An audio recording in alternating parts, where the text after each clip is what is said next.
Sometimes the most ordinary acts of kindness lead to the most extraordinary consequences. When you're alone on a mountain with nothing but memories and regret for company, saving a dying creature becomes about saving yourself too. 72-year-old Emmett Graves found a half-frozen pup in the snow and brought it home to his cabin on Wolfjaw Ridge. He fed it scraps, told it stories, and watched it grow. But this dog kept growing bigger than any dog should.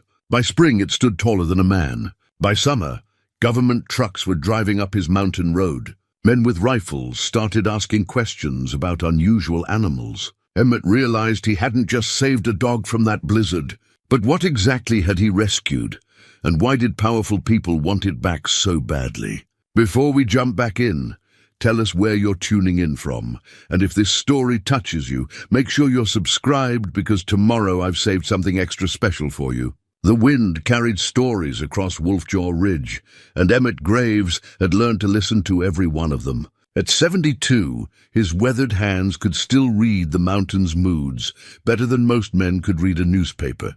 The creases around his steel gray eyes mapped decades of squinting into snowstorms and tracking. Elk through timber that hadn't seen a logger's saw in 50 years. His cabin sat like a wooden prayer against the tree line, smoke rising steady from the chimney even on the warmest days. Sarah used to tease him about that habit, always keeping the fire ready, even in July. "You expecting winter in the middle of summer, Emmett?" she'd say, hands on her hips, that smile playing at the corners of her mouth. 3 years now since cancer took her. 3 years of conversations with the wind and meals for one. The silence had weight to it, settling into the cabin's corners like dust you couldn't quite sweep away. Some mornings he'd catch himself setting 2 coffee cups, muscle memory stronger than grief's lessons. The tracking journal lay open on his kitchen table, its leather cover worn smooth by decades of handling. Every page told a story: weather patterns, animal migrations, the secret life of a mountain that most folks drove past without a second glance. Emmett had been documenting this ridge since 1975, when he'd first hung his shingle as a wilderness guide. City folks would pay good money to follow him through country their grandfathers might have known. Back when knowing the land meant the difference between eating and starving, he'd guided scientists and hunters, photographers and hikers who thought they were tough until the first night sleeping on ground that never fully thawed. Some came looking for adventure, others came looking for themselves. Emmett never asked which. The mountain would sort them out soon enough. The dog changed. Everything. He'd found the pup on a February morning, when the thermometer read 20 below and the snow fell sideways like God was throwing handfuls of rice at the world. Emmett had been checking his weather instruments, a habit that kept him sane during the long months when the outside world felt like a memory, when he heard something that didn't belong to the storm, a whimper. Weak and getting weaker, the pup lay buried in a drift against his woodshed, little more than a scrap of matted fur and ice. Dark coat, maybe part shepherd, maybe part wolf, hard to tell with the frost coating its whiskers. Its breathing came shallow and quick, the kind of rhythm that meant time was running out. Emmett had seen enough dying animals to know when nature was claiming its due, but something about this one made him pause. Maybe it was the way the pup's eyes tracked his movement, alert despite the cold's bite. Maybe it was how it didn't try to snap when he reached down, just watched him with a patience that seemed older than its size suggested. "Well now," he murmured, lifting the small body against his coat. "Let's see what we can do about this." The cabin's warmth hit them both like a physical thing. Emmett wrapped the pup in one of Sarah's old quilts, the one with the star pattern she'd finished the winter before she got sick. He set up a makeshift bed near the wood stove and went to work with the methodical care of a man who'd nursed plenty of creatures back from the edge. Warm broth first, administered drop by drop from a spoon, then gentle massage to get the blood moving. The pup accepted it all with that same strange patience, never fighting, never trying to run. Just watching Emmett with dark eyes that seemed to hold more understanding than any young animal should possess. "What do you think, Sarah?" he found himself saying to the empty room. "Think this little fellow's got some fight left in him?" The wind outside seemed to answer, rattling the windows in a way that sounded almost like laughter. By the third day, the pup was taking solid food.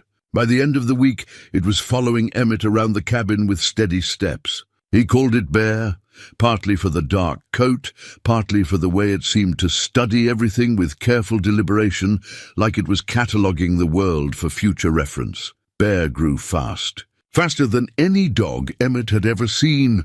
Within a month, the pup had doubled in size. Within 2 months, it stood knee-high and showed no signs of slowing down. The proportions stayed right, not stretched or awkward like some dogs that grow too quick, but the sheer scale kept expanding in ways that defied Emmett's experience with animals. Must be part mastiff, he told himself, watching Bear carefully navigate around the furniture. Or maybe Great Dane mixed with something else. But mastiffs didn't move like that. Great Danes didn't watch the tree line with that kind of focused intensity, head tilted like they were listening to frequencies beyond human hearing. And neither breed had eyes that seemed to reflect more light than they should. Especially in the dark hours before dawn, Emmett started making notes in his journal, treating Bear's development like any other natural phenomenon worth documenting. Growth measurements, behavioral observations, the way Bear seemed to anticipate weather changes hours before Emmett's instruments registered them. How the local deer had stopped coming to the salt lick behind the cabin, though Bear never showed any interest in chasing them. By spring, Bear stood chest high to Emmett, a solid mass of muscle and intelligence wrapped in a coat that had grown thick and lustrous. The dog, if that's what it still was, had developed an uncanny ability to anticipate Emmett's needs. Tools appeared when he needed them. Doors got nudged open at exactly the right moment. Bear seemed to understand not just commands, but conversations, tilting that massive head whenever Emmett talked through his daily plans. "You're something special, aren't you, boy?" Emmett would say, running his hands through the thick fur. Bear would lean into the touch, a rumble of contentment that felt more like a small engine than any sound a dog should make. The isolation that had weighed so heavy after Sarah's death began to lift. Bear filled the silence without overwhelming it, a presence that understood the value of quiet companionship. Emmett found himself looking forward to morning coffee again, to the simple ritual of sharing his day with another living creature who listened without judgment. He began reading aloud in the evenings, passages from the outdoor magazines that came monthly, stories from the paperback westerns Sarah used to buy him for Christmas. Bear would stretch out by the fire, massive head resting on crossed paws, dark eyes reflecting the flames, while Emmett's voice filled the spaces between wind gusts. "You know what I think?" Emmett said one evening in late May, closing a book about early trappers in the Montana Territory. "I think you understand every word I'm saying. Probably understand it better than most folks down in town." Bear's tail thumped once against the floor, not the frantic wagging of an excited dog, but the measured response of someone acknowledging a point well made. Summer brought the first signs that their peaceful routine might not last forever. Emmett noticed the changes gradually, small things that only someone who knew the mountain's patterns would catch. The wildlife behavior shifted. Animals that should have been active stayed hidden. Bird call seemed muted, careful. Even the insects buzzed differently, like they were discussing something in hushed tones. Then came the strangers. First, it was a Forest Service truck that drove too slow past his turnoff, the driver taking pictures of things that didn't seem worth photographing. Then a group of hikers who asked too many questions about local wildlife, their expensive gear too clean for people who spent real time in the backcountry. Emmett had spent enough years guiding city folks to recognize tourists. These weren't tourists. They moved with purpose, their casual questions carefully scripted. They wanted to know about unusual animal sightings, about whether he'd noticed anything different in the local ecosystem. Just the normal stuff, he told them, his voice carrying the polite disinterest of a man who'd learned not to share too much with strangers. "Deer, elk, few black bears. Nothing you wouldn't expect to see in country like this."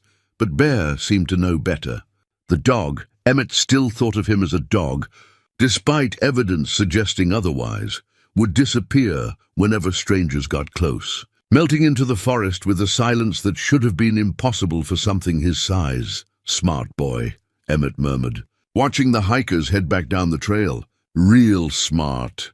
That night, he found himself studying Bear in the firelight, trying to catalogue exactly what made his companion so different from any animal he'd known. The size was obvious. Bear now stood nearly as tall as Emmett's shoulder when the dog lifted his head. But it was more than that, the way Bear moved through the forest without disturbing so much as a twig. The intelligence in those dark eyes that seemed to weigh and measure everything around them. The complete absence of typical dog behaviors. No destructive chewing, no accidents in the house, no desperate need for constant attention. "What exactly did I pull out of that snowbank?" Emmett asked the empty room. Bear lifted his head from his paws and looked directly at him, and for just a moment Emmett could have sworn he saw something ancient looking back. Something that had been waiting in the cold for exactly the right person to find it. Outside, the wind picked up, carrying new scents down from the high peaks. Bear's ears pricked forward, listening to something Emmett couldn't hear. Whatever it was coming closer, and somehow Emmett knew their quiet life on Wolfjaw Ridge was about to change forever. The government men arrived on a Tuesday morning when the mist still clung to the ridge like a reluctant ghost. Emmett heard the vehicles before he saw them. 2 black SUVs grinding up the old logging road that hadn't seen official traffic in decades. The sound carried wrong in the thin air, too purposeful for lost tourists, too coordinated for coincidence. Bear heard them too. The dog, though Emmett was running out of reasons to call him that, lifted his massive head from where he'd been dozing in the morning sun. Those dark eyes fixed on something beyond the tree line. Ears pricked forward with an alertness that made the hair on Emmett's neck stand up. "Easy, boy," Emmett murmured. But his own hand drifted toward the rifle that always leaned against his cabin's doorframe. 40 years of living alone in wild country had taught him to trust his instincts. And right now every instinct was telling him to be very, very careful. The vehicles stopped at the clearing's edge, engines ticking as they cooled. Car doors slammed with the crisp efficiency of people who were used to making their presence known. 4 men emerged, all wearing the kind of outdoor gear that cost more than most folks spent on a truck. Professional hikers, if you didn't look too close. But Emmett had guided enough genuine outdoorsmen to spot the differences. Their boots were wrong, too clean, wrong tread pattern for serious trail work. Their packs sat awkward on shoulders that weren't used to carrying real weight, and they moved with the calculated awareness of people who expected trouble and were prepared to deal with it. The man in front stepped forward and raised in a gesture that might have been friendly if his eyes weren't busy cataloguing every detail of Emmett's property. Middle-aged, soft around the middle despite the expensive gear, with the kind of pale complexion that spoke of too many hours under fluorescent lights. Mr. Graves. His voice carried an authority that suggested he wasn't used to being told no. "I'm Dr. Marcus Webb from the Department of Fish and Wildlife. We're conducting a survey of unusual wildlife activity in this region." The business card he produced looked official enough. But Emmett had seen enough fake identification in his guiding days to know that official didn't always mean honest. He accepted the card without looking at it. His attention focused on the 3 men who'd spread out behind Webb in a pattern that blocked the most obvious escape routes. "Don't get much wildlife activity worth surveying up here," Emmett said, keeping his voice level.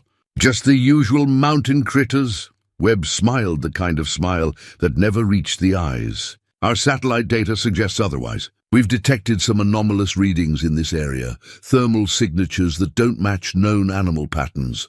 Bear had vanished. One moment he'd been lying in the sun, the next he'd melted into the forest shadows with that impossible silence. Smart dog. Smarter than most people gave animals credit for. Thermal signatures. Emmett let just enough confusion creep into his voice. "Don't know what that means." "Large heat signatures, Mr. Graves, much larger than typical wildlife, moving in patterns that suggest intelligence and purpose." Webb pulled out a tablet, its screen showing what looked like aerial footage of the ridge. "We have reason to believe there's been unauthorized wildlife release in this area." The footage showed heat blooms moving through the forest, large shapes that could have been elk or bears if you didn't know better. But Emmett recognized the movement patterns, the specific route that skirted the boulder field behind his cabin. That was Bear's favorite morning patrol, following scent trails that only he seemed able to detect. Unauthorized release? Emmett kept his expression blank. "You mean like someone dumping exotic pets?" "Something like that." Webb's eyes never stopped moving, cataloging details.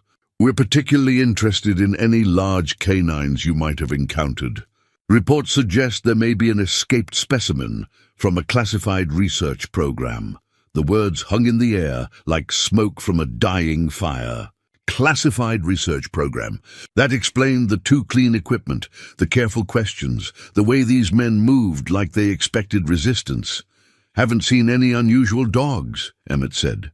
"Black bears, maybe. They can get pretty big." One of Webb's companions, a younger man with the kind of military bearing that never fully faded, stepped forward. "Mr. Graves, we have authorization to conduct a full search of this property. We'd appreciate your cooperation."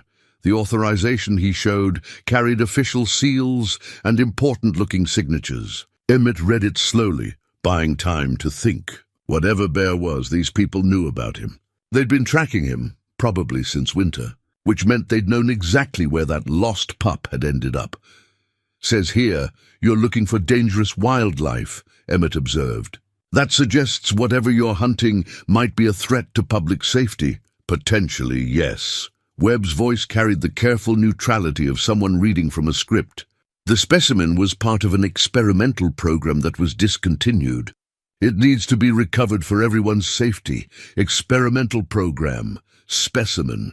The words settled in Emmett's gut like stones. They weren't talking about Bear like he was a lost animal. They were talking about him like he was government property. "Well," Emmett said finally, "I'd remember seeing something dangerous. Living alone up here, you pay attention to anything that might want to eat you." Webb nodded, but his eyes suggested he didn't believe a word. "We'll need to conduct a thorough search anyway." "Standard protocol." The four men spread out with practiced efficiency, two heading toward the cabin while the others moved toward the tree line. They had equipment Emmett didn't recognize, handheld devices that beeped softly, what looked like specialized cameras, antennas that they swept slowly through the air.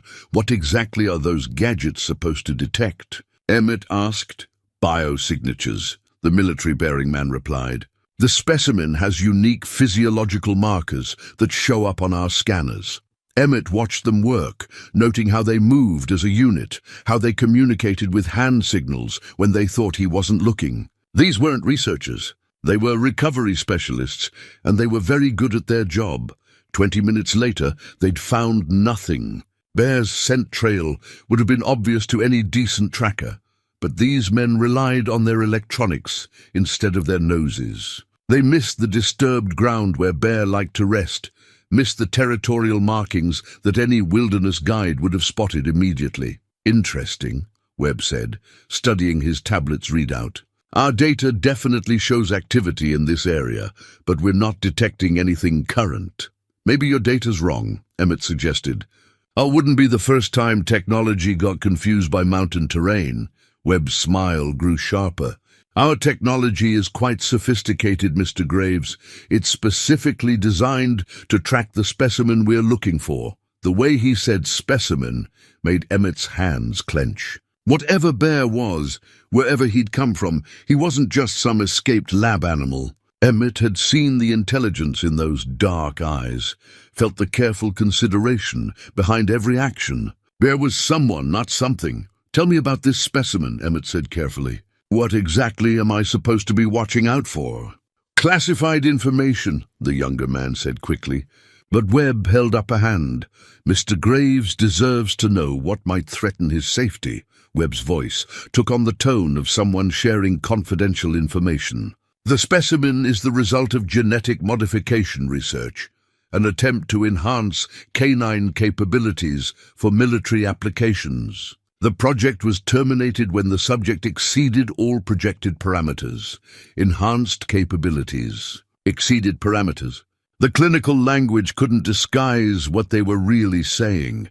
They'd created something they couldn't control, and now they wanted it back. Sounds like science fiction, Emmett said. Science fact. Unfortunately, Webb closed his tablet with a sharp snap. The specimen is extremely intelligent, larger than any natural canine, and potentially dangerous if it feels threatened. It was designed to bond with a single handler, which makes it unpredictable around strangers. Bond with a single handler. Like the way Bear had attached himself to Emmett, following him everywhere, anticipating his needs, protecting him from threats he hadn't even noticed. We'll be conducting regular sweeps of this area, Webb continued. If you see anything unusual, anything at all, you need to contact us immediately. Do not attempt to approach or capture the specimen yourself. It's trained to defend itself. He handed Emmett a satellite phone, military-grade hardware that looked like it could survive a nuclear blast. Speed dial 1 connects directly to our operations center. We can have a team here within 30 minutes. After the men left, their vehicles disappearing down the logging road like black phantoms, Emmett sat on his porch and waited. The forest held its breath around him, every sound muted by the weight of what had just happened. Bear emerged from the shadows as the engine noise faded completely, moving with that impossible silence across the clearing. He approached carefully, nose testing the air where the strangers had stood, lips pulling back slightly at whatever scent he found there. They know about you, boy, Emmett said quietly. Question is, what are we going to do about it? Bear looked up at him with those ancient eyes, and Emmett could have sworn he saw understanding there. Not just animal awareness, but genuine comprehension of the threat they now faced. The peaceful life they'd built together was over. Whatever came next would test everything Emmett had learned in 72 years of living, and everything Bear had become in the months since that blizzard brought them together. The real question wasn't what Bear was. The real question was whether Emmett was strong enough to protect him from the people who'd made him. The satellite phone sat on Emmett's kitchen table like a coiled snake, its red light blinking steadily in the cabin's dim interior. 3 days had passed since Webb's visit, and that light had been pulsing the entire time, a constant reminder that someone, somewhere, was waiting for him to make contact. Emmett ignored it and focused on the map spread across his table. And drawn on heavy paper, it showed every trail, cave, and hidden water source within 20 miles of his cabin. He'd been working on it for decades, adding details each time he discovered something new about the mountain's secrets. Now those secrets might be the only thing standing between Bear and whatever the government had planned for him. We need to think like prey now, he told Bear, who lay beside the wood stove in a patch of morning sunlight. That means knowing every bolt hole, every escape route, every place we can disappear if things go bad. Bear's massive head lifted, dark eyes focusing on the map with an attention that still unsettled Emmett. Most dogs would have lost interest after the first few minutes, but Bear studied the paper like he was memorizing every detail. Those enhanced capabilities Webb had mentioned, Emmett was starting to understand what that really meant. The morning routine had changed since the government's visit. Where before Emmett had taken leisurely walks around his property, checking weather instruments and enjoying the simple pleasure of being outdoors, now every movement was calculated. He varied his routes, stayed close to cover, and always kept one eye on the sky for surveillance drones. Bear seemed to understand the new rules without being told. He no longer bounded ahead on their walks, instead staying close to Emmett's side and moving with a fluid grace that made no sound on the forest floor. When they encountered clearings, Bear would pause at the edge, nose testing the air for foreign scents, before signaling that it was safe to proceed. "You've done this before, haven't you?" Emmett murmured during one such pause. "This isn't just instinct. Someone taught you how to avoid detection." The truth was becoming harder to ignore. Bear wasn't just the result of genetic modification. He'd been trained, professionally trained by people who understood military tactics and evasion techniques. which raised uncomfortable questions about what exactly he'd been designed to do. Emmett found himself studying his companion with new eyes, looking for clues about Bear's past. The scars were subtle, thin lines hidden beneath the thick coat that suggested surgical procedures rather than battle wounds. The way Bear positioned himself when they stopped, always with clear sight lines and multiple escape routes. The silent communication system they'd developed, where a slight change in Bear's posture could convey complex information about approaching threats. Military applications, Emmett repeated Webb's phrase to himself. What kind of applications? The answer came during their fourth day together post-visit, when Bear demonstrated capabilities that no natural animal should possess. They were checking the trail cameras Emmett had placed around his property, devices meant to monitor wildlife but now serving as an early warning system for human intruders. Bear had been restless all morning, pacing the cabin with an energy that spoke of barely contained urgency. At the third camera location, Bear suddenly froze. Not the alert stillness of an animal detecting danger, but the absolute immobility of someone who'd been trained to become invisible at a moment's notice. Emmett followed his gaze and felt his blood chill. 3 men in camouflage gear were moving through the forest below them, weapons visible, their movement patterns suggesting professional military training. They weren't Webb's research team. These were soldiers, and they were conducting a systematic search of the area. Bear looked at Emmett and made a gesture that was unmistakably human, a slight nod toward the left, where the terrain offered better concealment. When Emmett hesitated, Bear moved first, leading them through a route that avoided every sightline the soldiers below might use. They spent 2 hours playing a deadly game of hide-and-seek, with Bear anticipating the searchers' movements with uncanny accuracy. Every time the soldiers changed direction, Bear had already positioned them to avoid detection. It was like watching someone who had access to the enemy's tactical plans. When the soldiers finally moved on, Emmett and Bear remained hidden for another hour. Only when Bear's posture relaxed, a subtle shift that Emmett was learning to read, did they begin the careful journey back to the cabin. Those weren't Webb's people, Emmett said once they were safely inside. Those were hunting you specifically. Bear settled by the fire, but his ears remained alert, constantly monitoring the sounds from outside. Whatever modifications had been made to his hearing, they were significant. Emmett was starting to realize that Bear's sensory capabilities were far beyond normal canine ranges. That evening, Emmett made a decision that would have seemed impossible a week earlier. He began preparing for the possibility that they might need to abandon the cabin permanently. The go-bag was simple, essential supplies that could keep them alive in the wilderness for several weeks. Medical kit, fire-starting materials, lightweight food that wouldn't spoil, basic tools for shelter construction. He packed it all in an old military surplus pack that Sarah had bought him years ago, back when his biggest worry was getting lost during hunting season. The hardest part was deciding what to take from a lifetime's worth of possessions. The tracking journal was essential. It contained too much valuable information about the mountain's geography to leave behind. A few photographs of Sarah, small enough to carry, but meaningful enough to justify the weight. His grandfather's hunting knife, the one piece of family history he'd never been able to part with. Everything else would have to stay. The books, the furniture, the 1,000 small items that turned a building into a home. All of it expendable if it meant keeping Bear safe. Strange how little actually matters when you get right down to it, he told Bear, who watched the packing process with that unsettling intelligence. 50 years of accumulating stuff, and it all fits in one bag.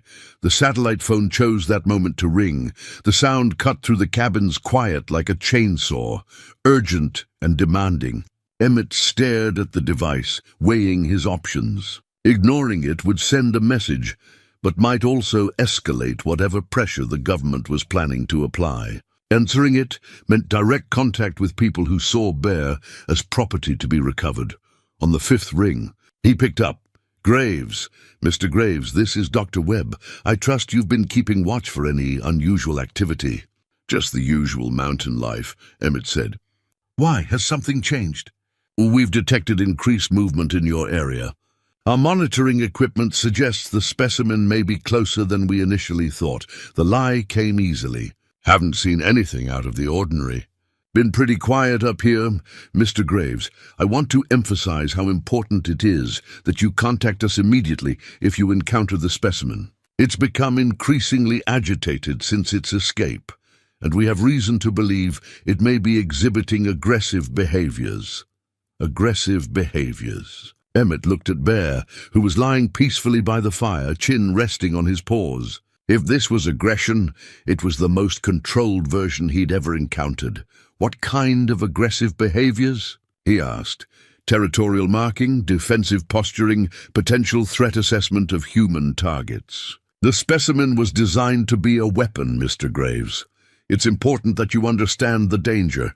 Designed to be a weapon. The words hit Emmett like a physical blow. They weren't just talking about an enhanced guard dog or search and rescue animal. They'd created something built for killing, and now they were afraid they couldn't control it. I'll keep my eyes open, Emmett said, his voice steady despite the revelation. See that you do. And Mr. Graves, if the specimen does approach your property, don't try to be a hero. It's been trained to neutralize threats, and it won't hesitate to defend itself. The line went dead, leaving Emmett staring at the phone's silent display. Designed to be a weapon, trained to neutralize threats. Every word was meant to make him afraid of the animal that had become his closest companion. But as he looked at Bear, still resting peacefully by the fire, Emmett felt something other than fear. He felt anger. Whatever Bear had been designed to be, whatever training they'd forced on him, it didn't change what Emmett had seen these past months. Intelligence, yes. Capability, certainly. But also loyalty, gentleness, and something that looked remarkably like love. They'd made Bear to be a weapon, but they'd failed to account for what he might become if someone treated him like family instead. Now the question was whether that family bond would be strong enough to survive what was coming next. The old mine shaft hadn't been touched in 30 years, but Emmett remembered exactly where to find it. Hidden behind a screen of mountain laurel and fallen timber, the entrance was little more than a black mouth in the mountainside, easily missed unless you knew what to look for. He'd discovered it during his first year on the ridge, back when he was still learning the mountain's secrets. Now those secrets might keep them alive. This could work as a fallback position, he told Bear, who was investigating the entrance with careful precision. The dog, Emmett still thought of him that way despite everything, tested the air currents flowing from the tunnel, nostrils flaring as he processed information that human senses couldn't detect. The mine went back about 50 feet before hitting a cave-in that had sealed it decades ago. Far enough to provide shelter, shallow enough to avoid getting trapped if the entrance was discovered. More importantly, it connected to a network of natural caves that honeycomb this part of the mountain. Sarah had always worried about him exploring those passages alone, but now that maze of stone corridors might be their lifeline. Emmett had spent the morning marking alternate routes on his map, paths that avoided the main trails and used terrain features to mask their movement. Bear seemed to understand the exercise, occasionally nudging Emmett's hand toward areas where the topography offered better concealment. You're thinking tactically now, aren't you? Emmett observed. Someone really did train you for this kind of work. The evidence was mounting daily. Bear's ability to move silently through terrain that would challenge an experienced soldier. The way he automatically positioned himself to watch their back trail during rest stops. Most telling of all, the subtle hand signals he seemed to understand. Military gestures that Emmett had picked up during his own brief stint in the army 40 years ago. But there were other things, too. Behaviors that spoke of something beyond mere training. The gentle way Bear had helped Emmett when the old man's arthritis flared up during yesterday's reconnaissance, supporting his weight without being asked. The patient attention he paid to Emmett's stories, as if he genuinely enjoyed the companionship rather than simply tolerating it. Whatever the government had created, it had developed beyond their expectations. Bear wasn't just a weapon that had learned to mimic emotions. He was something new, something that bridged the gap between what they'd intended and what was possible when intelligence met genuine care. The realization troubled Emmett more than he wanted to admit. If Bear was capable of real emotional attachment, then everything happening to him was even worse than simple property recovery. They were trying to recapture someone who had found a home, not just retrieve something that had escaped. The sound of helicopters interrupted his brooding. Bear heard them first, head lifting with that preternatural alertness that had become familiar. Emmett caught the distant rhythm of rotors a few seconds later, at least 2 aircraft, probably more, approaching from the south. The search was escalating. They melted into the forest shadows, Bear leading them to a position where they could observe without being seen. Through gaps in the canopy, Emmett watched 3 military helicopters sweep across the ridge in formation, their flight pattern suggesting a coordinated search rather than routine patrol. "They're not playing games anymore," he murmured to Bear. "This is a full operation." One of the helicopters broke formation and began circling his cabin, close enough that the rotor wash bent the surrounding trees. Emmett could see figures in the open door, equipment that glinted with the unmistakable look of sophisticated surveillance gear. They were mapping every inch of his property, cataloging every hiding place and escape route. The message was clear. Webb's polite requests were over. From now on, this would be a military recovery operation with all the resources that implied. "We can't go back there," Emmett said, watching the helicopters complete their survey and disappear toward the eastern peaks. "Whatever they're planning, they'll be waiting for us at the cabin." Bear seemed to understand. When they finally moved, it was in the opposite direction from home, following deer trails that Emmett knew would be invisible from the air. They moved slowly, carefully, like prey animals that understood the importance of patience.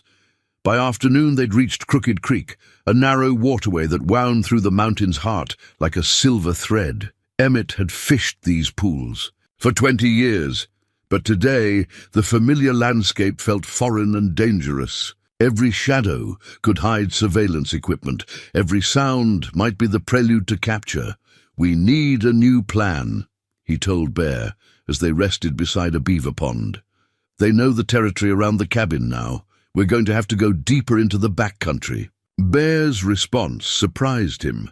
Instead of the usual alert attention, the dog moved to Emmett's pack and began nosing at the radio compartment. When that didn't produce results, he looked directly at Emmett and made a sound, not quite a bark, more like a questioning whine. "You want to communicate with them?"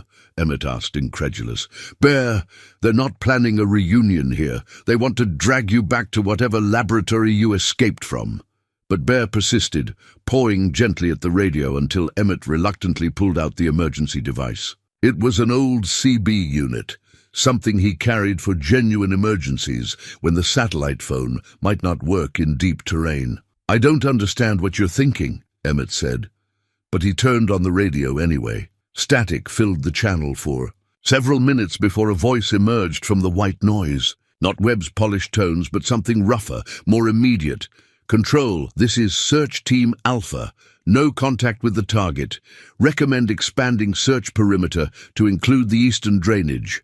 Negative, Alpha. Maintain current grid pattern. Intelligence suggests the target is still within primary search zone." Emmett and Bear listened to the tactical chatter for nearly an hour, learning more about their pursuers than Webb's carefully staged presentation had revealed. There were at least 6 teams on the ground, supported by aerial surveillance and what sounded like a significant command structure. This wasn't just a recovery operation, it was a military campaign.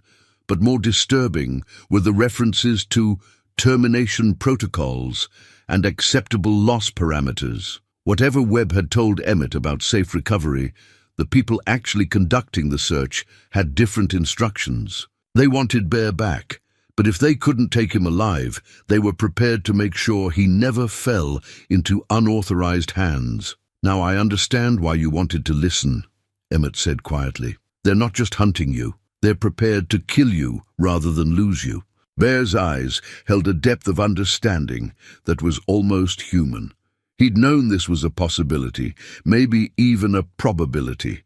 The training that had made him so effective had also made him too dangerous to allow free. As darkness fell over Crooked Creek, Emmett found himself facing a choice he'd never imagined making. He could try to find some way to negotiate with Webb, to convince the government that Bear posed no threat and could be safely left alone. Or he could commit fully to keeping Bear free, regardless of the consequences. The first option might preserve his quiet retirement and avoid serious legal trouble.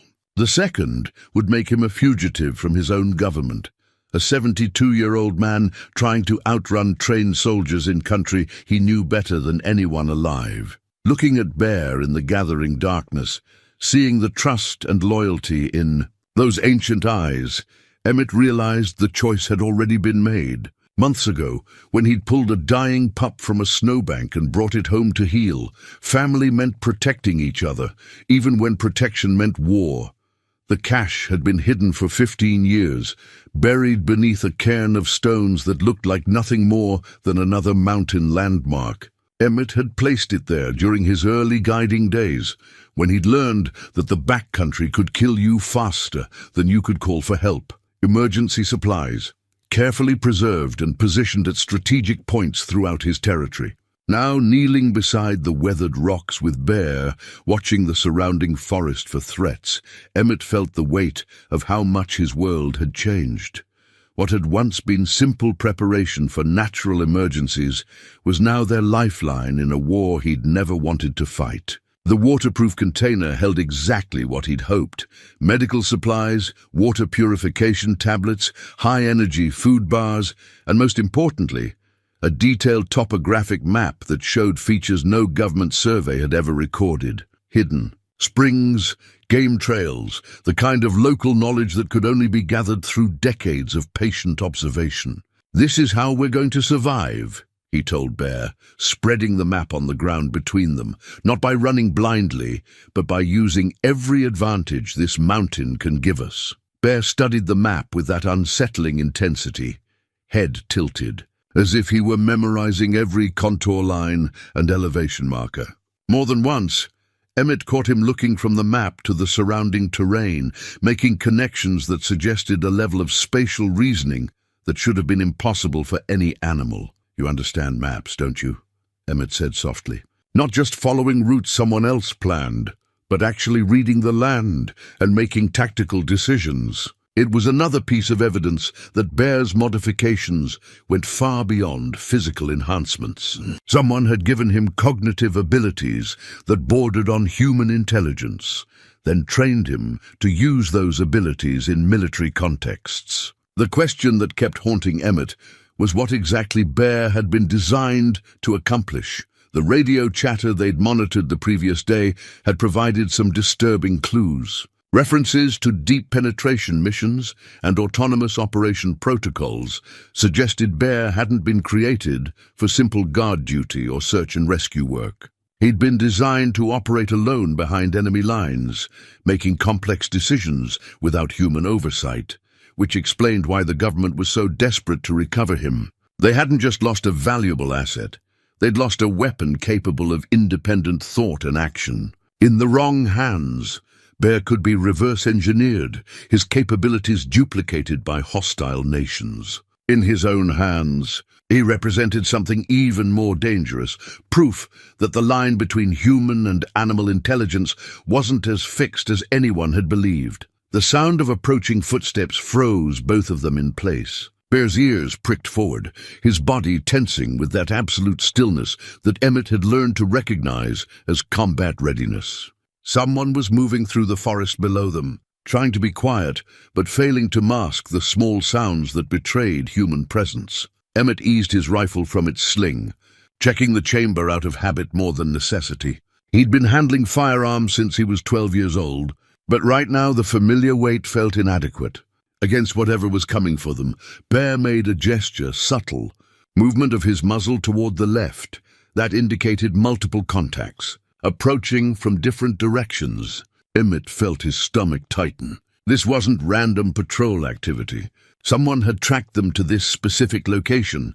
The first soldier appeared at the edge of their vision, moving with the careful precision of someone who knew he was in hostile territory. Full combat gear, weapon ready, every movement calculated to minimize noise and exposure.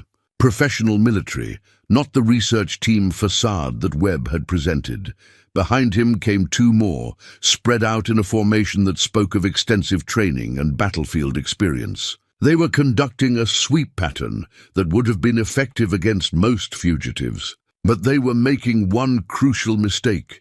They were thinking like hunters, pursuing animals, instead of soldiers tracking an enemy combatant. Bear seemed to recognize the error immediately. While the soldiers focused on obvious hiding places and conventional escape routes, he led Emmett through a gap in their coverage that should have been impossible to exploit. They moved like shadows, using terrain features and natural camouflage to remain invisible despite being less than 50 yards from their pursuers. It was a masterclass in evasion tactics, and Emmett realized he was watching someone who had been trained by the same people who were now hunting him. Bear understood their methods because he'd learned from their instructors. He could anticipate their moves because he'd been taught the same tactical principles. They trained you too well, Emmett whispered as they settled into a concealed position where they could observe without being seen. Now they're finding out what happens when their own techniques get used against them. The soldiers spent 2 hours searching the area, their frustration becoming increasingly obvious as they found no trace of their quarry. Emmett watched them work, noting their procedures and communication patterns. These weren't just any military personnel, they were special operations. The kind of soldiers who were accustomed to successful missions and decisive outcomes, which made their failure to locate Bear even more significant. Whatever modifications had been made to his capabilities, they were substantial enough to give him advantages that even elite troops couldn't overcome. When the soldiers finally moved on, Bear led them to a new hiding place, a natural depression surrounded by deadfall timber that would be nearly impossible to spot from more than 10 feet away. Only someone with intimate knowledge of forest camouflage could have selected such a perfect concealment position. "How many operations did they send you on?" Emmett asked quietly. "How many times did you do this before you ended up in that snowbank?" Bear's only response was to settle into a watchful position, ears constantly monitoring the sounds of the forest around them. But there was something in his posture that spoke of memories, of experiences that had shaped him into the formidable creature he'd become. As afternoon faded toward evening, Emmett found himself thinking about the life Bear must have lived before their meeting. Missions in hostile territory, operating alone for days or weeks at a time, relying on enhanced senses and tactical training to survive in conditions that would kill ordinary soldiers. It explained the patience, the careful observation, the way Bear seemed to anticipate threats before they fully materialized. But it also raised uncomfortable questions about how Bear had ended up alone in a blizzard, half dead and apparently abandoned. Had something gone wrong during a mission?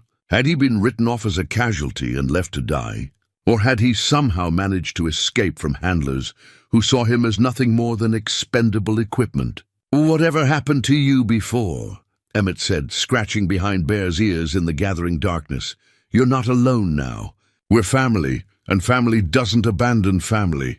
Bear leaned into the touch, that rumbling sound of contentment that had become familiar during their months together. For just a moment, the enhanced intelligence and tactical awareness faded, replaced by something simpler and more fundamental: gratitude for kindness, affection for someone who treated him with respect rather than seeing him as a tool to be used. But even as they shared that moment of connection, both of them knew it couldn't last. The government forces were closing in, their search patterns becoming more sophisticated with each passing hour. Soon, hiding and evasion wouldn't be enough.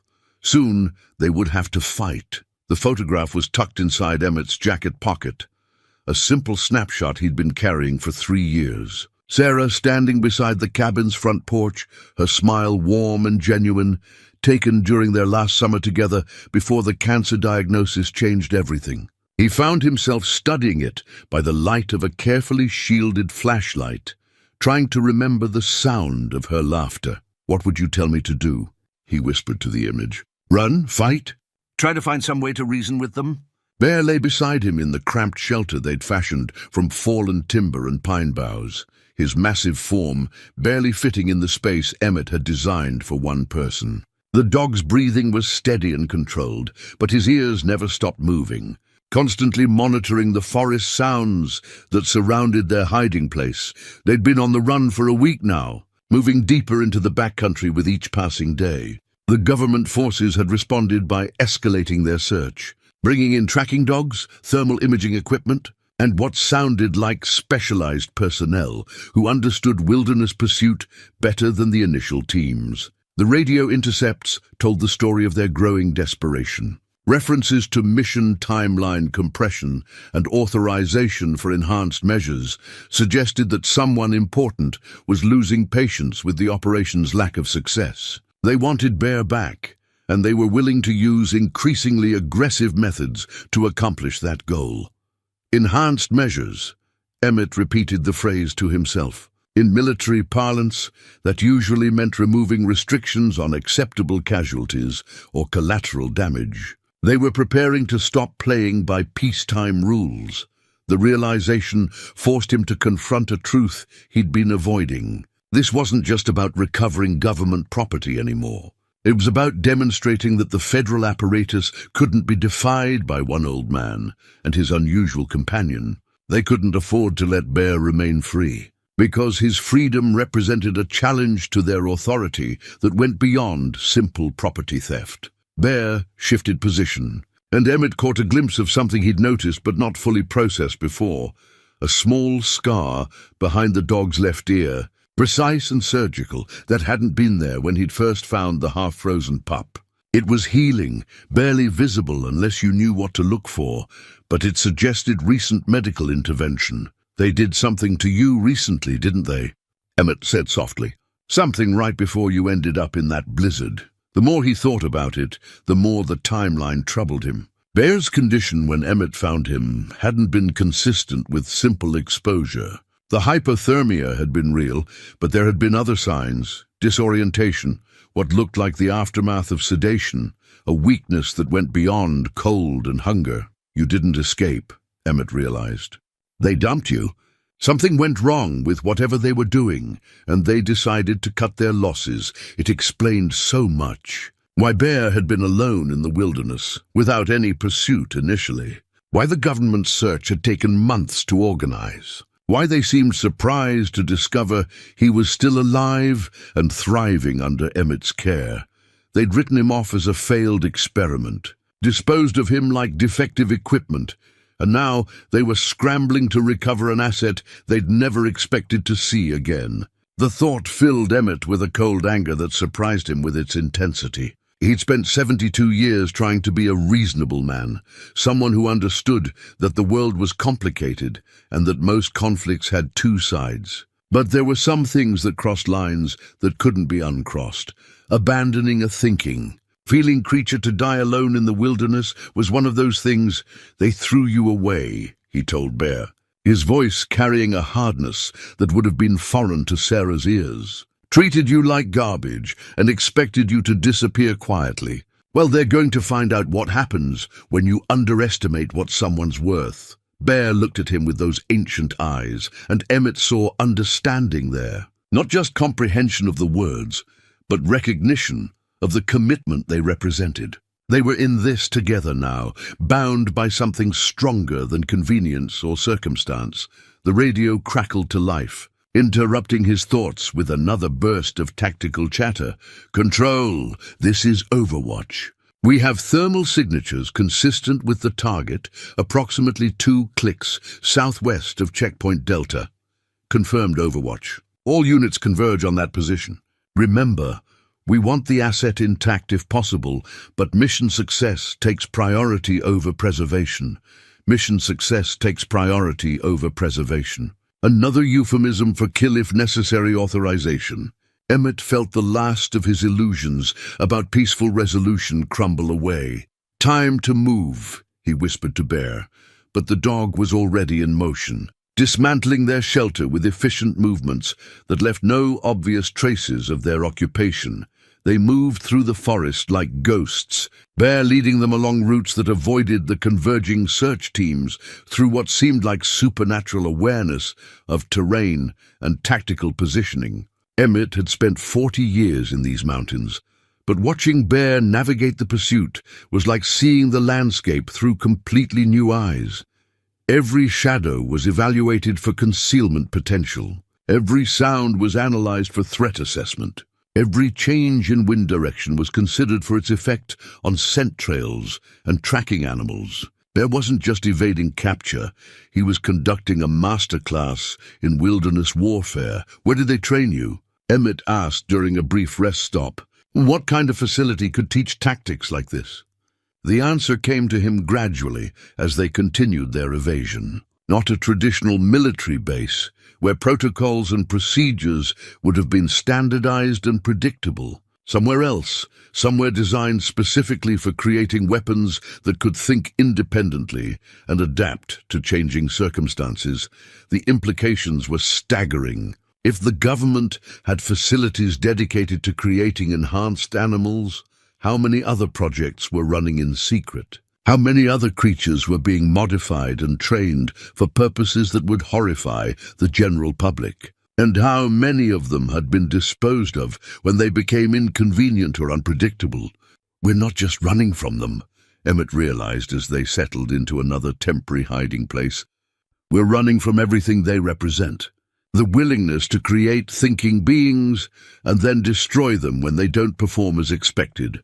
Bear's response was to move closer, his massive bulk providing warmth and comfort in the cold mountain night. Whatever he'd been created to be, whatever training they'd forced on him, he'd chosen to become something else. A companion, a protector, a friend. The government could call him government property, classify him as a weapon, authorize whatever measures they thought necessary to recover him. But they couldn't change the simple truth that had emerged during months of shared solitude on Wolfjaw Ridge. Bear had become family, and Emmett would die before he let them take family away again. The photo in his pocket seemed to carry Sarah's approval, her understanding that some fights were worth having regardless of the odds. She'd been the one who taught him that love meant protecting what mattered, even when protection came at a terrible cost. Tomorrow, he would stop running. Tomorrow, he would make them come to him on ground of his choosing, using every advantage that 72 years of mountain life could provide. Tomorrow, the hunter would become the hunted. The man who emerged from the tree line wasn't wearing military gear. He moved with the careful steps of someone trying not to appear threatening, hands visible and empty, his approach deliberate and non-aggressive. But what stopped Emmett cold wasn't the stranger's cautious advance. It was Bear's reaction. The dog had gone rigid, every muscle locked in what Emmett had learned to recognize as combat readiness. But there was something else there, something that looked almost like recognition. Bear's eyes never left the approaching figure, and deep in his chest, a sound rumbled that wasn't quite a growl, but wasn't contentment either. "Easy, Bear," Emmett murmured. But his own hand had already found the grip of his rifle. The stranger stopped about 20 yards away, well within shooting distance, but far enough to demonstrate peaceful intent. He was younger than Emmett had initially thought, maybe 45, with the kind of weathered face that spoke of outdoor work rather than desk duty. His clothes were civilian hiking gear, well used but quality, the outfit of someone who spent serious time in the backcountry. "Mr. Graves," the man called softly. "My name is David Chen. I think we need to talk." "Don't know any David Chen," Emmett replied, keeping his rifle ready but not directly aimed. "And I'm not in the mood for conversation with strangers." "I'm not a stranger to him," Chen said, nodding toward Bear. I was his handler for 2 years before the project was shut down. The words hit Emmett like a physical blow. Handler. Not trainer, not researcher. Handler. The term used for someone who worked directly with military assets, who built the kind of personal relationships that made enhanced animals effective in combat situations. Bear's reaction confirmed it. The massive dog took a step forward, then stopped, his body language conveying a complex mix of recognition, uncertainty, and what might have been old affection warring with newer loyalties. "You're supposed to be dead," Chen continued, his voice carrying a weight of emotion that couldn't be faked. "The reports said you were terminated when the program ended. But when I heard about the search operation, I knew it had to be you, terminated. Another euphemism for killed, disposed of, thrown away like defective equipment." Emmett felt his anger spike, but Chen was still talking. "I've been trying to reach you for 3 days, staying ahead of the search teams. I need you to know that what they're planning, it's not recovery. It's elimination.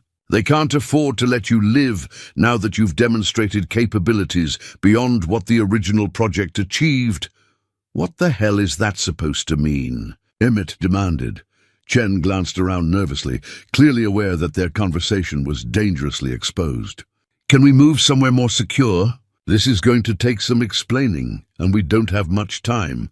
Against his better judgment, Emmett found himself leading Chen and Bear to a defensive position among the rocks where they could talk without being observed from multiple directions. Bear maintained his alert posture throughout the movement, never fully relaxing but not showing signs of immediate hostility either.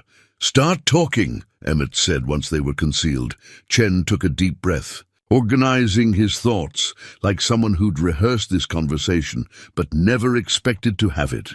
The project was called Fenrir, designed to create enhanced canines for deep penetration missions in hostile territory. Bear was the 3rd generation, the most successful of 7 test subjects. What happened to the others? Terminated when they showed signs of independent thinking beyond acceptable parameters. The military wanted smart weapons, not thinking beings. When Bear started demonstrating problem-solving abilities that exceeded human baseline in some areas, the project leaders got nervous. Emmett looked at Bear, who was listening to the conversation with that unsettling intelligence. So they decided to kill him. Not immediately. First, they tried various modification procedures to limit his cognitive development. When those failed, they scheduled him for termination. Chen's voice carried the weight of old guilt. "I couldn't let that happen, so I falsified the execution reports and arranged for him to be dumped in the wilderness, hoping he'd survive long enough to disappear permanently." The pieces fell into place with sickening clarity. The surgical scar behind Bear's ear, the disorientation when Emmett found him, the months of silence before the government search began. Chen had faked Bear's death and given him a chance at freedom, never expecting him to not only survive, but thrive under human care. "You saved his life," Emmett said, "and doomed us both in the process." Chen's laugh was bitter. "Because Bear didn't just survive, he evolved. The reports I've been intercepting suggest he's developed capabilities that go far beyond anything the original project achieved. Living with you, forming emotional bonds, learning to integrate his enhancements with genuine affection and loyalty. It's created something the military never imagined possible, which is why they want him back so badly." "They don't want him back. They want him dead." A thinking weapon that chooses its own targets is every military planner's nightmare. They can't control him anymore, so they've decided to eliminate him rather than risk him falling into enemy hands. Bear made a sound, not quite a whine, not quite a growl, that conveyed complex emotions. He moved closer to Emmett, pressing against the old man's leg in a gesture that was unmistakably protective. "He understands what we're saying," Chen observed. "That's another development that wasn't part of the original specifications. His language comprehension has expanded far beyond simple command recognition. He's not a weapon," Emmett said firmly. "Whatever you people created, he's become something else. Someone else." "I know," Chen's voice was quiet. "That's why I'm here. I helped create him. But you gave him something we never could, a chance to choose who he wanted to become. And now they're going to kill both of you for that gift." The radio on Chen's belt crackled with urgent chatter. Search teams were reporting movement in their sector, requesting permission to engage if contact was established. The net was tightening, and their window for escape was rapidly closing. "There's something else," Chen said, his voice urgent now. "The termination order isn't just for Bear. It includes anyone who's had extended contact with him. They're classifying you as a security risk who knows too much about classified capabilities." Emmett felt the world shift around him. He'd thought this was about recovering government property. Instead, it was about covering up evidence of a program that had created thinking beings and then tried to murder them when they became inconvenient. "How many others?" he asked. 7 test subjects over 5 years, all reported as failed experiments and terminated. Bear was supposed to be the final casualty before the program was shut down and buried. Chen looked at the massive dog with something that might have been pride. "But you proved them wrong. You showed that they hadn't created a weapon. They'd created a new kind of life." Bear moved between the two men, his attention focused on the forest around them. His posture suggested incoming threats, multiple contacts approaching from different directions. The conversation was over.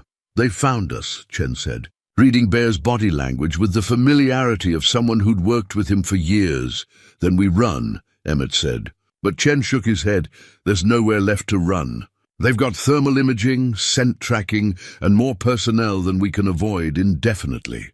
The only way this ends is if we make them believe Bear is dead. I won't let them, not really dead, but they have to think he is, or they'll never stop hunting." Chen pulled a small device from his pack, something that looked like a sophisticated radio transmitter. "This is Bear's original tracking implant. I removed it before the fake termination, but I kept it functional. If we can make them think he died in an explosion or avalanche, somewhere his body couldn't be recovered, they might accept mission completion and withdraw. It was desperate, dangerous, and required perfect timing. But it was also the only plan that offered any hope of permanent freedom for Bear and survival for all of them." "What do you need us to do?" Emmett asked. Chen smiled for the first time since his arrival, and Emmett caught a glimpse of the man who'd risked everything to save one enhanced dog from government execution. "We're going to fake the most spectacular death in military pursuit history," he said. "And then we're going to disappear so completely that they'll never think to look for us again." The sound of approaching helicopters filled the air around them. Time had run out for planning. Now came the hardest part, making the government believe they'd won. The abandoned mining equipment sat like rusted bones against the mountainside, relics from an era when men believed they could tear wealth from stone through sheer determination. Emmett had discovered the site years ago during one of his longer explorations, noting its location in his journal, but never imagining he'd have use for the old dynamite storage shed that still contained unstable explosives from decades past. Now, crouched behind a massive ore cart with Chen and Bear, he watched government forces establish a perimeter around their position with military precision. Helicopters circled overhead while ground teams moved through the forest below, their coordination suggesting they'd finally decided to stop playing games and end this pursuit decisively. "They're not leaving anything to chance this time," Chen observed, studying the deployment through compact binoculars. "Full tactical assault configuration. They're planning to overwhelm us with superior firepower." Emmett checked his rifle for the 3rd time in 5 minutes. A nervous habit that spoke to how far outside his comfort zone this situation had pushed him. 72 years of life had included plenty of challenges, but none that involved armed confrontation with his own government. "How much time do we have?" he asked. "Maybe 20 minutes before they complete their encirclement. After that, they'll start tightening the noose until we have nowhere left to retreat." Chen's voice carried the calm assessment of someone who'd been in similar situations before. "The good news is that they still think they're dealing with one old man and a large dog. They don't know I'm here, which gives us a significant tactical advantage. Bear lay stretched between them, his massive form coiled with potential energy. Every few seconds, his head would lift slightly, ears tracking sounds that human hearing couldn't detect. His behavior suggested he was processing multiple streams of information: radio chatter, engine noise, the movement patterns of approaching soldiers, and integrating it all into a comprehensive threat assessment. He's reading their entire operation, Emmett realized. Not just reacting to immediate dangers, but understanding their overall strategy. Enhanced pattern recognition was one of the project's major successes, Chen confirmed. Bear can process tactical information at speeds that would challenge military commanders with years of experience. The problem was that he started using those capabilities to question orders rather than simply follow them. The irony wasn't lost on Emmett. They'd created the perfect soldier, only to discover that perfection included the ability to make moral judgments about the missions they were assigned.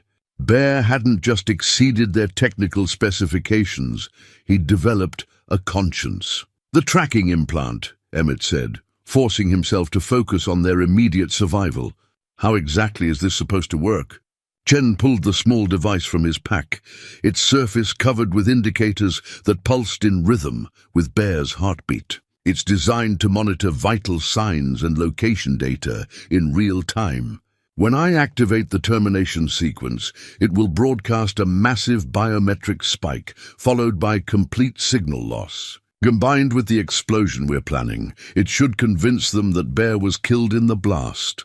And if they want to recover the body? The mining explosives should make that impossible. Old dynamite burns hot and dirty. There won't be enough left to identify, even if they could reach the blast site safely.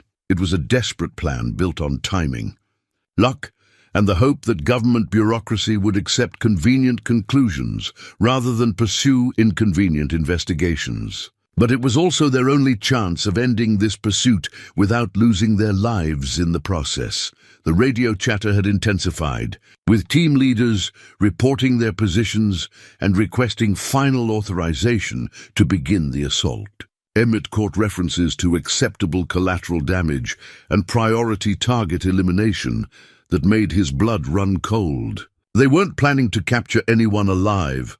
They've made their decision, he said quietly, which means we need to make ours. Chen began setting up the equipment they'd need for their deception. His movements quick and efficient, despite the stress of their situation. Once this starts, there won't be time for second thoughts or alternative plans. Bear seemed to understand that something significant was about to happen. He moved closer to Emmett, pressing against the old man's side in a gesture that combined affection with protection. For just a moment, the enhanced intelligence and tactical awareness faded, replaced by something simpler and more profound. The bond between a man and his dog, tested by circumstances neither had ever imagined facing. Whatever happens, Emmett told Bear, scratching behind the ears that had first caught his attention in that February blizzard. You need to know that finding you was the best thing that happened to me since Sarah died. You gave me purpose again when I thought my life was finished. Bear's response was that deep rumble of contentment that had become familiar during their months together, a sound that somehow managed to convey understanding, gratitude, and affection all at once. Whatever modifications had been made to his vocal cords, they'd retained the essential ability to communicate emotion through simple sound. Chen finished his preparations and looked up at them with an expression that mixed determination with regret. I need you both to know something before we do this. What the government did to Bear, what they tried to do to the other test subjects, it was wrong. We created thinking beings and then tried to murder them when they became inconvenient. That's not science or military necessity. That's atrocity. Why are you helping us? Emmett asked. You could have stayed hidden. Let them finish this without getting involved. Why are you helping us? Emmett asked. You could have stayed hidden. Let them finish this without getting involved. Because I helped create him, which makes me responsible for what happens to him. And because someone needs to witness what we accomplished, not the weapons program. but the proof that intelligence and consciousness aren't limited to human beings. Chen's voice carried the weight of years spent living with classified guilt. Bear represents something new in the world, something that changes how we think about the relationship between human and animal consciousness. That discovery shouldn't die with him.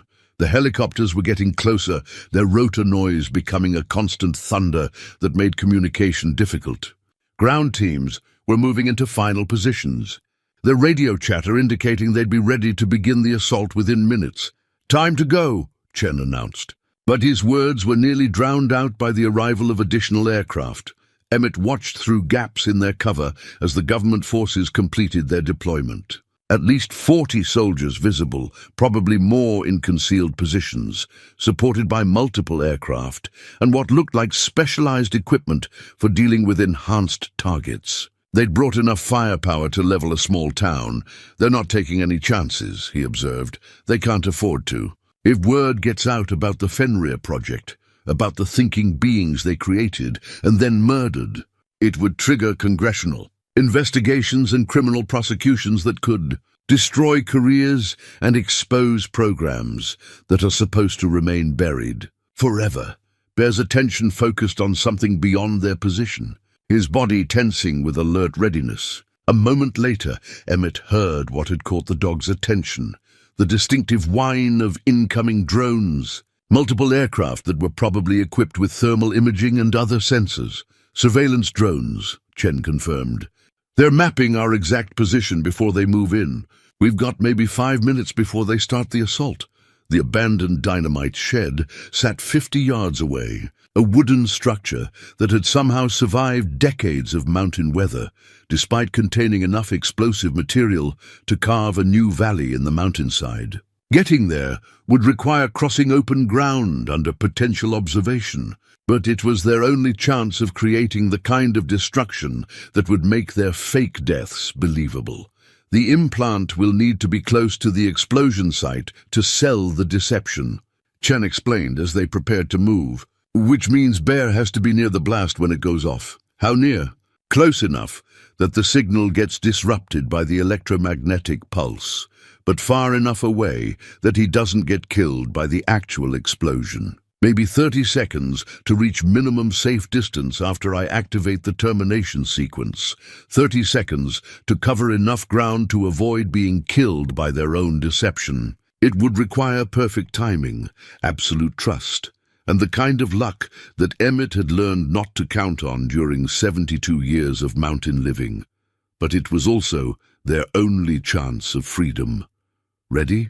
Chen asked, his hand hovering over the implant's activation switch. Emmett looked at Bear, seeing in those ancient eyes the same determination that had carried them through a week of pursuit by forces that seemed unstoppable. Whatever happened in the next few minutes, they would face it together. "Let's end this," he said. The sound of approaching soldiers grew louder as Chen's finger moved toward the switch that would either save them all or kill them in the attempt. Chen's finger pressed the activation switch at the exact moment the first government soldiers breached their perimeter. The tracking implant in his hand began broadcasting. Bear's death sequence, a massive spike in vital signs followed by the flat line that would convince monitoring stations that their target had been terminated. "Go!" Chen shouted over the increasing noise of approaching helicopters. Bear exploded into motion with the fluid grace that had characterized all his movements since growing to full size. But now, with soldiers closing in from multiple directions and time measured in heartbeats rather than minutes, that enhanced agility became something almost supernatural. He moved through the rusted mining equipment like liquid shadow, finding gaps that shouldn't have existed and using momentum to carry him toward the dynamite shed with impossible speed. Emmett followed as fast as his 72-year-old legs could manage, his rifle clutched in hands that had suddenly remembered what it felt like to be under fire. Bullets sparked off metal surfaces around them as government forces opened up with automatic weapons, their muzzle flashes strobing in the mountain air like deadly fireworks. "Contact! Contact! Target is mobile and moving toward the mining facility." The radio chatter was constant now. overlapping voices trying to coordinate an assault that was rapidly becoming chaotic. Bear's speed and unpredictable movement patterns were forcing the soldiers to adjust their tactics in real time, something they clearly hadn't trained for when planning this operation. Chen reached the shed first, his hands working frantically with the old wooden door that had warped and swollen from decades of weather exposure. The structure looked ready to collapse on its own, held together by rust stains and stubborn engineering from an era when men built things to last forever. How much time? Emmett gasped as he reached cover behind the building. 20 seconds until the implant registers complete signal loss. After that, we need to be far enough away that the blast doesn't kill us along with our fake deaths. Bear arrived at their position just as Chen got the door open, revealing stacks of dynamite crates that had been aging in mountain dampness for longer than most of the soldiers pursuing them had been alive. The explosive material had probably become even more unstable over time, which would work in their favor if they could avoid accidentally triggering it before they were ready. There! Chen pointed to a section of the shed's back wall where the wooden planks had rotted enough to create a gap large enough for human passage. That's our exit route once the charges are set. The government forces were closing in with military precision, their movements coordinated by commanders who had clearly decided that subtlety was less important than decisive action. Emmett could hear boots on stone, the metallic sounds of equipment being positioned, the sharp commands that meant an assault was imminent. 15 seconds, Chen announced, pulling military-grade explosive charges from his pack. These will provide the primary blast. The old dynamite will make it look like an industrial accident that destroyed everything in the vicinity. Bear positioned himself near the shed's entrance, his massive form blocking the doorway while Chen worked. But his attention wasn't focused on the approaching soldiers. Instead, he was watching Emmett with an intensity that suggested he understood exactly what they were attempting and what it would cost. He knows this might be the last time we see each other. Emmett realized. The plan requires us to separate after the explosion. Chen confirmed without looking up from his work. You and I will rendezvous at predetermined coordinates, but Bear needs to disappear completely. No contact, no communication, nothing that might suggest he survived. The weight of that truth hit Emmett like a physical blow. They weren't just faking Bear's death. They were accepting that even success would mean the end of the relationship that had defined both their lives for the past months. Bear would have to become truly wild, a creature of the deep mountains who avoided all human contact forever. 10 seconds. The first soldiers appeared at the shed's entrance just as Chen finished placing the charges. Bear moved to intercept them, not attacking but using his size and presence to force them back, while Chen and Emmett made their escape through the rotted back wall. 5 seconds. Emmett found himself running through mountain forest with an energy he hadn't possessed in 20 years. Adrenaline and desperation combining to push his aging body beyond its normal limitations. Behind them, he could hear shouts, gunfire, and the heavy footsteps of soldiers trying to storm a position they didn't understand. 2 seconds. Chen tackled him behind a massive boulder just as the world exploded.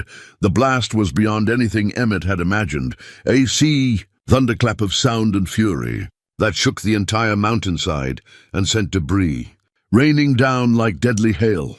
The old dynamite had indeed become more volatile with age, creating a detonation that probably registered on seismic equipment hundreds of miles away. When the echoes finally faded and the dust began to settle, where the mining shed had stood there was now only a crater surrounded by scattered remnants of rusted metal and splintered wood. Nothing could have survived that explosion, including, as far as government monitoring equipment was concerned, the enhanced dog they'd been hunting for weeks. The silence after the explosion was deafening. Emmett's ears rang from the blast, but through the acoustic chaos, he could hear the sounds of organized retreat, helicopters pulling back, voices shouting orders, the general commotion of a military operation that had just achieved its primary objective in the most spectacular way possible.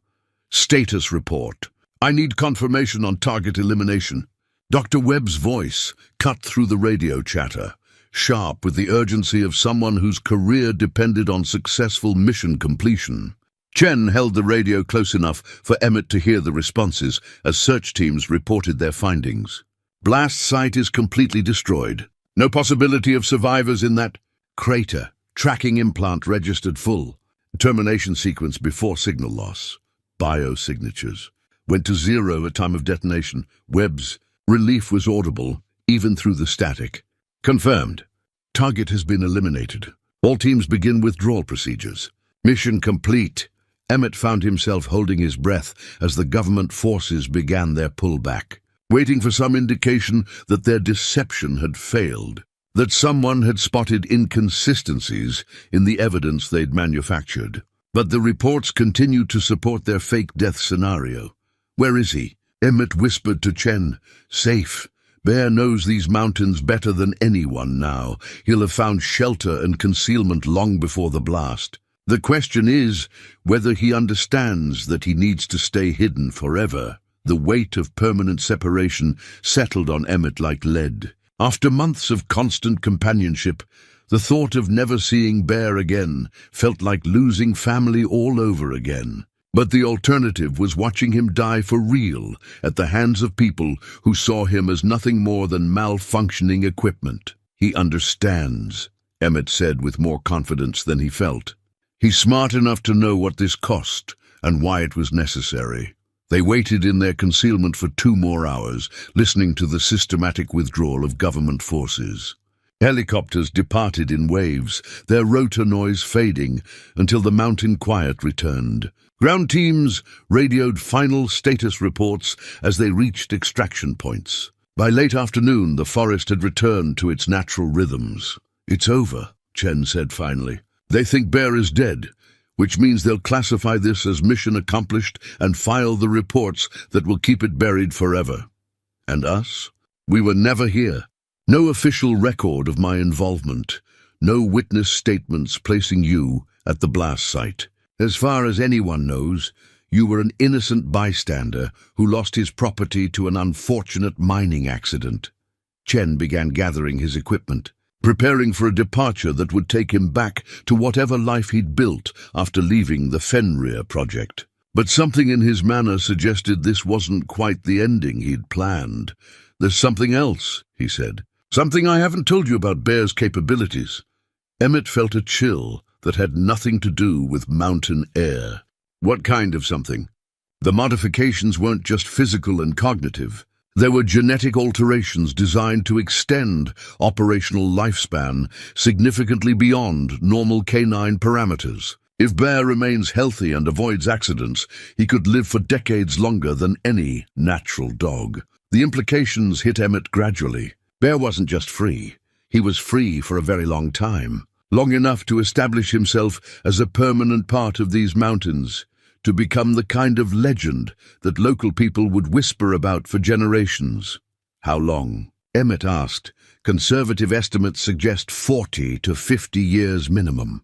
Possibly longer if the genetic modifications continue expressing as intended. 40 years. Long enough for Bear to outlive Emmett by decades, to watch the mountains change and adapt to whatever challenges the future might bring. The thought was both comforting and heartbreaking. Bear would survive, but their time together was just a brief chapter in a much longer story. He'll be alone, Emmett said. Not necessarily. The modifications included enhanced social intelligence specifically to facilitate bonding with humans. If he chooses carefully, he might find other people willing to accept him for what he is rather than what he was designed to be. The sound of a single helicopter returning interrupted their conversation. Both men tensed, fearing that someone had decided to conduct additional searches. But the aircraft didn't land. Instead, it circled the blast site once and departed again, leaving behind the kind of finality that suggested official documentation rather than continued investigation. Final survey, Chen explained. They're taking photographs for the mission report, probably recording GPS coordinates for the classified files. After this, the entire incident will disappear into bureaucratic archives where it will stay buried forever. As evening approached, Chen prepared to leave. His extraction point was 20 miles away, accessible by trails that would keep him away from any remaining government surveillance. From there, he would disappear back into whatever identity he'd constructed after leaving the military research establishment. "What about you?" he asked Emmett. "I'm going home. Back to my cabin. Back to the life I had before any of this started. Except now I'll know that somewhere out there he's still alive and free." Chen nodded, understanding the choice to return to familiar ground rather than starting over somewhere new. "If anyone asks about the explosion, you heard it from your cabin and came to investigate. You found nothing but a crater and assumed it was an old mining accident."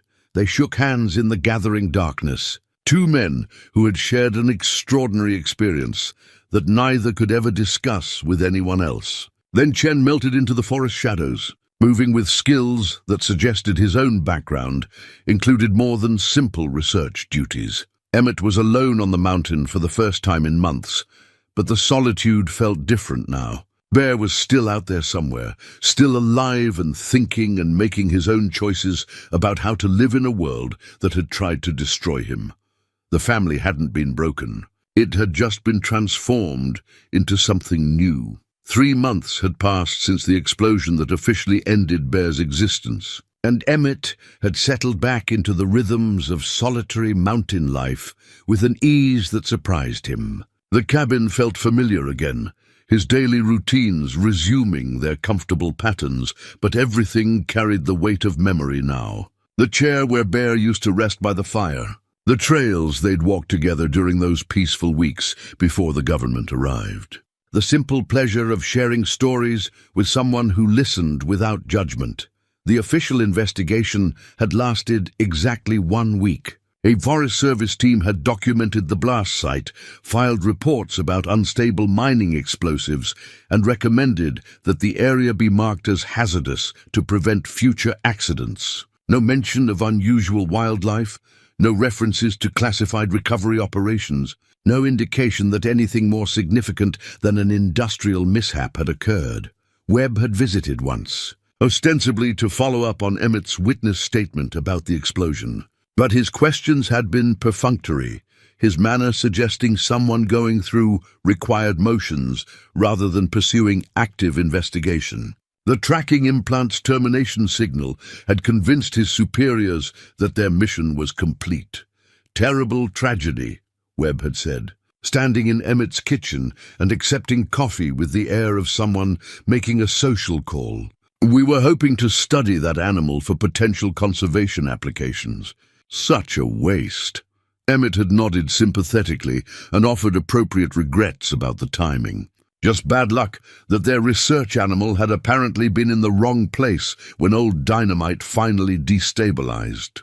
These things happened in mountain country, where forgotten dangers lurked beneath the surface of civilized appearances. After Webb left, Emmett had burned the satellite phone in his wood stove and watched the government's final connection to his life disappear in smoke and flame. The changing seasons brought their own rhythms. Summer faded into autumn, painting the mountain slopes in colors that Sarah had always loved. Emmett found himself talking to her memory more often now, sharing stories about the extraordinary companion who had briefly transformed his quiet retirement into something resembling adventure. "You would have liked him," he told her photograph during one of those long evening conversations. "Smart as any person I've known, but gentle in ways that most people never manage. He chose to trust me, even though humans had given him every reason to expect betrayal." The tracking journal lay open on his kitchen table, its pages now containing entries that would have seemed like fantasy to anyone who didn't know the truth. Behavioral observations of an enhanced canine, notes about intelligence that challenged fundamental assumptions about animal consciousness, documentation of a relationship that had redefined what family could mean. But there were other entries too, recorded during careful hiking expeditions to remote areas of the mountain, unusual tracks in muddy ground beside hidden streams, game trail markers that suggested systematic territory management, scat analysis that indicated a large predator was maintaining healthy populations of prey animals through selective hunting. Bear was still out there, still alive, still thinking and choosing and adapting to life as a truly wild creature. The evidence was subtle enough that casual hikers would never notice it, but obvious enough that someone who knew what to look for could track his general movements and health status. He was thriving. On a crisp October morning, Emmett made a decision that had been building for weeks. He packed a simple lunch, loaded his rifle more from habit than expectation of trouble, and hiked to Crooked Creek, where they'd first listened to government radio chatter together. The creek ran clear and cold, its water singing over stones that had been polished smooth by countless years of mountain weather. Emmett settled on the bank, where he and Bear had shared their last meal before the final confrontation, and pulled out a leather-wrapped package he'd been carrying for months. Inside was one of Sarah's quilts, the one with the star pattern that Bear had slept on during his recovery. Emmett spread it carefully on the ground, weighing down the corners with river stones to keep the mountain wind from stealing it away. Then he waited. The forest around him held the deep quiet of autumn, that sense of the natural world preparing for winter's challenges. Squirrels chattered as they gathered final stores of nuts and seeds. Birds called territorial claims that would carry them through the cold months ahead. Somewhere in the distance, an elk bugled its ancient song of survival and determination. Emmett was nearly ready to pack up and head home when he heard the soft footsteps on forest earth that he'd learned to recognize during their months together. Bear emerged from the tree line like a shadow given substance, moving with the same fluid grace, but carrying himself differently now. Wilder, more alert, with the controlled awareness of a creature that had fully accepted its place in the natural order. His coat had grown thicker and darker, adaptation to mountain life without human shelter. His eyes held the same intelligence, but tempered now with experiences that no laboratory could have provided. They looked at each other across 20 feet of creek bank, man and enhanced animal, family members who could never again share the simple intimacy of daily companionship. Bear's posture suggested he understood the situation as clearly as Emmett did. This was reunion without return, connection without commitment. Emmett reached into his pack and pulled out a simple gift, one of the high-energy food bars they'd shared during their week on the run. He placed it on the quilt and stepped back, giving Bear space to make his own choice about whether to approach. Bear studied the offering for a long moment, then moved forward with careful steps. He took the food bar gently, then settled onto the quilt with the same consideration he'd shown during their evenings by the fire. For just a few minutes, the months of separation faded away, replaced by the comfortable silence of two beings who understood each other completely. When Bear finally rose to leave, he looked directly at Emmett one last time. In that gaze, the old man saw gratitude, affection, and something that might have been a promise that the lessons learned during their time together would continue shaping choices made in the wild places where government authority could never reach. Bear disappeared into the forest as silently as he'd arrived, leaving behind only the faint depression in the quilt where he'd rested and the knowledge that some bonds transcend the circumstances that create them.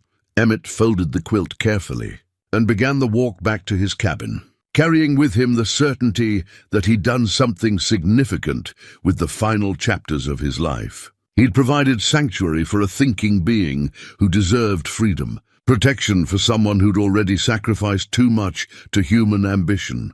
The mountains stretched around him in all directions, vast and wild and full of secrets that would never appear in official reports. Somewhere in that wilderness, Bear was writing his own story of survival and adaptation, creating a legacy that would outlast governments and their classified mistakes.